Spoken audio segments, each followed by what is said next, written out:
talk about small boats? Let's. Because this is sort of what we've been waiting to hear for a long time, is what the Labour Party would do. Well, it's going to launch plans to tackle the small boat crisis today. Well, in a major speech, Sir Keir Starmer will unveil proposals for stronger new counter-terror powers that will effectively treat people smugglers like terrorists. Well, his plans will be supported by about 1,000 additional officers recruited by MI5. Well, to do this, Labour say they will spend £75 million, equating to a year that would have been spent on sending migrants to Rwanda. And let's talk to our senior political commentator, Nigel Nelson. Morning, Nigel. What are we to make of this?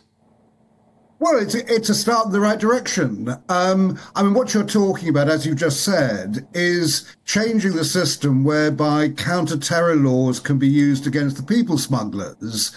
What this means is that even if you just suspect somebody of people smuggling, you can actually move in.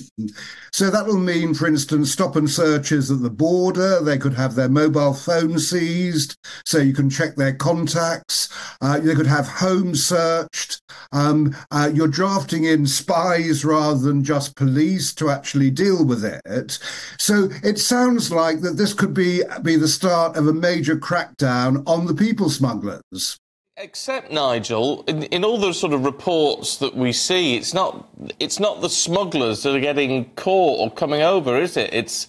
We've got an issue with the people. The smugglers, although they're the crux of the problem, well, they're not wandering about in the UK left, right and centre, are they? They tend to be operating on the continent. No, a lot of them are, you're absolutely right. But some of them are also operating over here. And there have been arrests of people smugglers in this country, and a number have been sentenced to prison, having been caught. So yes, you're right that one of the things you will need to make this work is cooperation with European agencies. Part of the idea here is to have officers embedded in Europol, which is something that we lost during Brexit. And the idea is you'd have intelligence sharing between European countries. So, yes, you can only arrest the ones that we find here, but you could actually ask European law enforcement agencies to catch the ones over there. Nigel, you just alluded to it there, but this is going to be criticised, isn't it? It is already in the papers this morning that this is just the Labour Party wanting closer ties with the EU again. Well, I mean, the whole thing is closer ties are actually a good thing. I mean, apart from the trade we do with Europe, it doesn't mean reversing Brexit or anything like that. What it does mean is cooperating with our European neighbours. We're already giving the French £500 million to help us tackle the small boats. So the idea of a bit more cooperation is probably best. I mean, even Natalie Elphicke, but before she defected to Labour and is the Dover MP on the front line of this, she was talking about diplomatic moves with the French as probably one of the better ways of tackling illegal immigration. But all this involves scrapping the Rwanda plan, even if it's proving to be working. That's one thing to get rid of something that isn't working, but if it is, why would you scrap it? Well, you won't. The people who actually end up in Rwanda, if the flights ever get off the ground, would stay there. So you won't be scrapping that part of it. What you're doing is you're spending money more effectively. The Rwanda plan is costing over £500 million. We only have an agreement to send 300 migrants to Rwanda. So that's 1 in 100 of the people who are crossing the channel.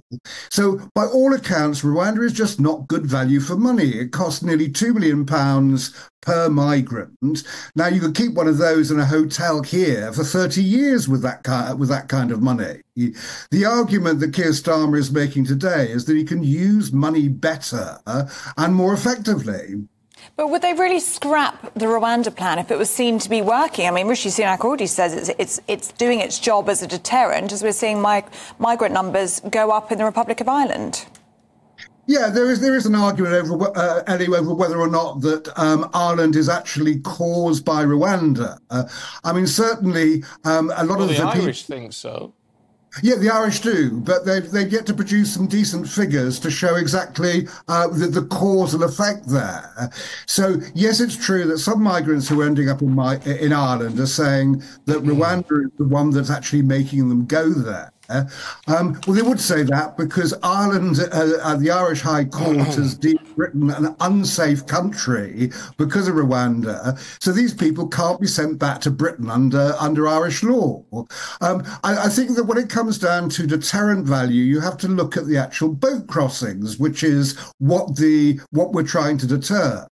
And we're talking about 8,500 people who've crossed the Channel so far this year, and there's no sign of them stopping. I don't know if it's a stroke of genius or absolutely stupid, Nigel, that this is all being done in Natalie Elphick's constituency, because she's such a poisonous figure to so many on the Labour benches. Well, it's no coincidence it's happening in Dover. That is the front line of the small boats problem. So, I mean, that would be the right place for Keir Starmer to announce this policy. Yeah, but clearly, it's all been timed with this defection.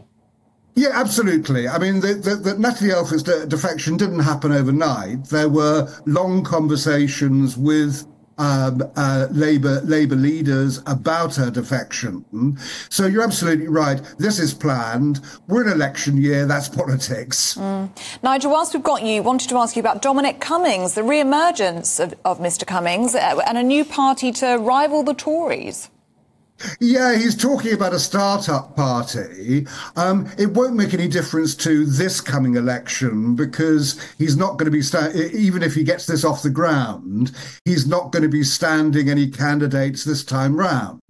So what he's looking at is what happens if the Tory vote collapses completely and we end up with very few Tory MPs. He says he can get a new party to fill the gap. I'm a bit sceptical about this. New parties often don't last very long. If you remember, Change UK came and went a few years ago.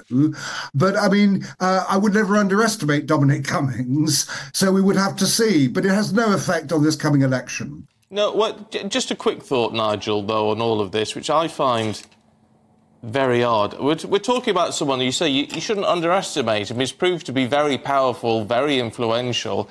Never a man who's held public office at this level. No one voted him in. No one said he should have a big say on how this country should be run. And yet he seems to think he has.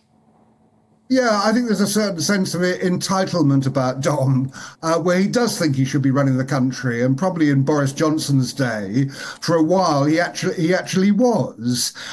He is very clever. I mean, I think that Brexit wouldn't have happened without his very clever slogan, "Take back control." That seemed to actually sort of touch the emotional nerve and make people vote for Brexit. So yes, he's clever, but no, you're absolutely right, Stephen. He's never been elected to any office. If he does in fact go ahead and start a new party, one presumes he will stand for election. Well, yeah. Nigel, good to see you. Thanks very much indeed.